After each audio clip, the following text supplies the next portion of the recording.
The Holy Gospel according to St. Luke, the 17th chapter. Glory to you, O Lord. The apostles said to the Lord, "Increase our faith." The Lord replied, "If you had faith the size of a mustard seed, you could say to this mulberry tree, 'Be uprooted and planted in the sea,' and it would obey you. Who among you would say to your slave who has just come in from plowing or tending sheep in the field, 'Come here at once and take your place at the table'?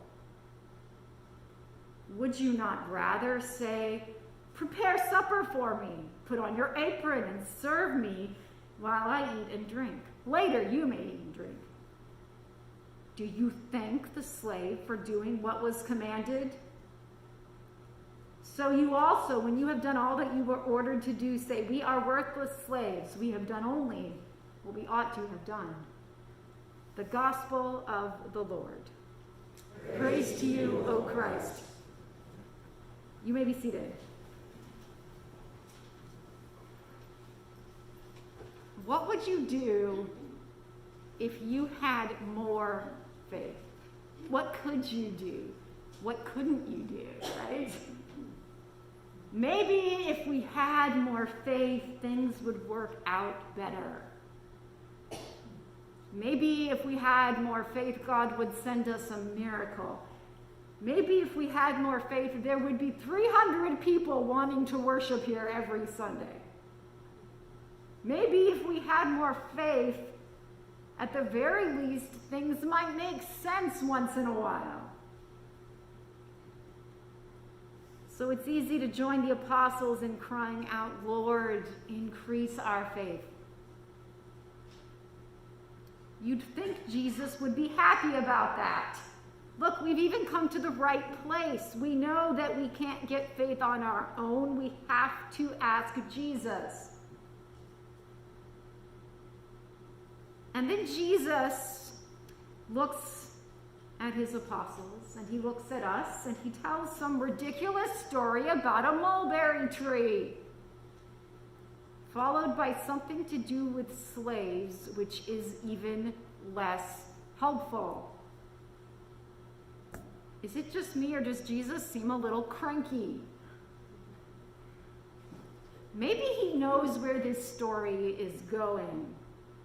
Maybe he knows what his disciples are like. Skipping ahead and calling them apostles, the ones who are sent, just highlights the miserable truth about these people that Jesus, in his infinite wisdom, has chosen. They are not going to have enough faith to do miracles.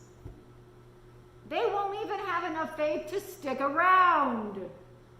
Peter, the most promising one, will deny Jesus 3 times. Judas will betray him. The rest will run away. The bravest of them, some of the women, will watch from a cautious distance. And Jesus will die alone. No one will be faithful to him. So maybe you can understand why he gets a little cranky when they say, "Increase our faith." You want me to increase your faith? You think this is about your faith?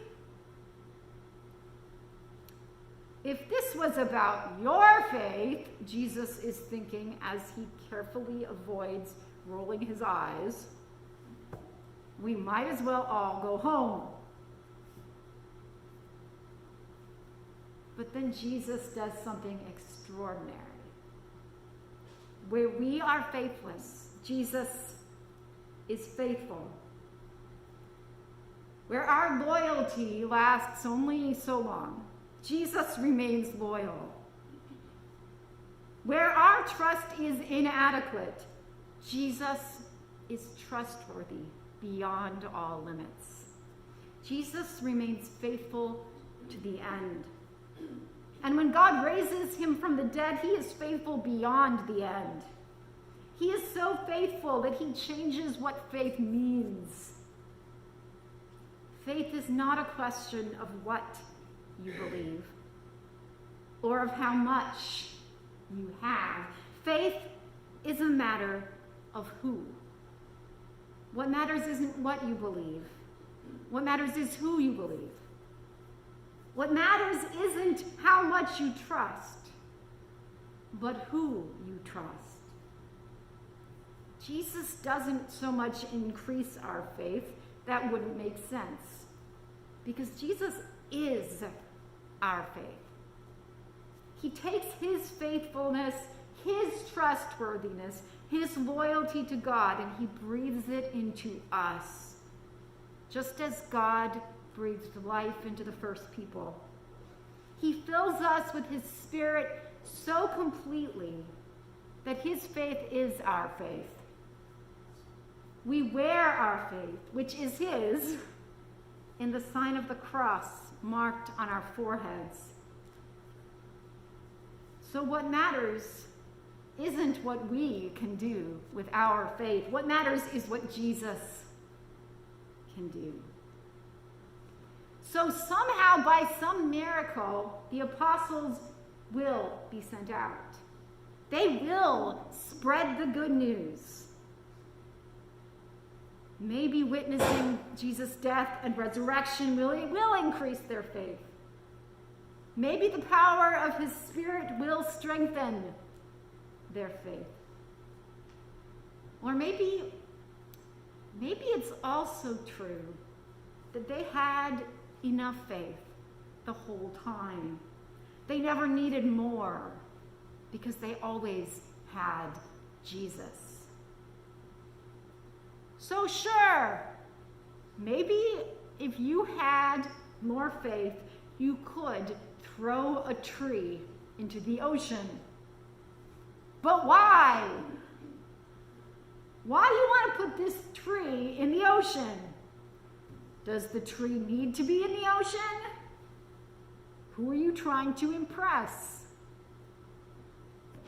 Throwing the tree in the ocean is kind of like thanking a person that you are currently enslaving.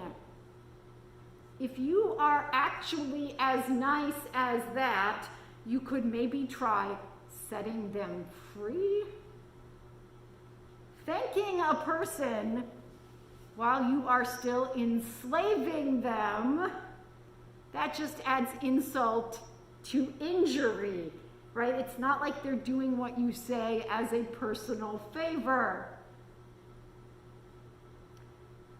So here are two examples of two things that not only don't need to be done, but also would be better not done at all. Maybe the point is that you don't need to have your faith increased so that you can pull stunts like that. Sure, maybe if you had enough faith, you could work miracles, but if you did, people would probably be more impressed by you and the miracles than by the God you claim to have faith in. Who would benefit from that? You, probably. People are like that. But maybe our faith isn't about accomplishing miracles at all. Miracles are good, but miracles belong to God. God can handle that. Maybe our faith is more about getting out of bed in the morning, or putting one foot in front of another, or doing the one simple task that is in front of you right now. Maybe our faith is the stuff not of legends and miracles, but of daily life. Maybe working miracles of faith is God's job, and our job is just to trust that what God has given is enough.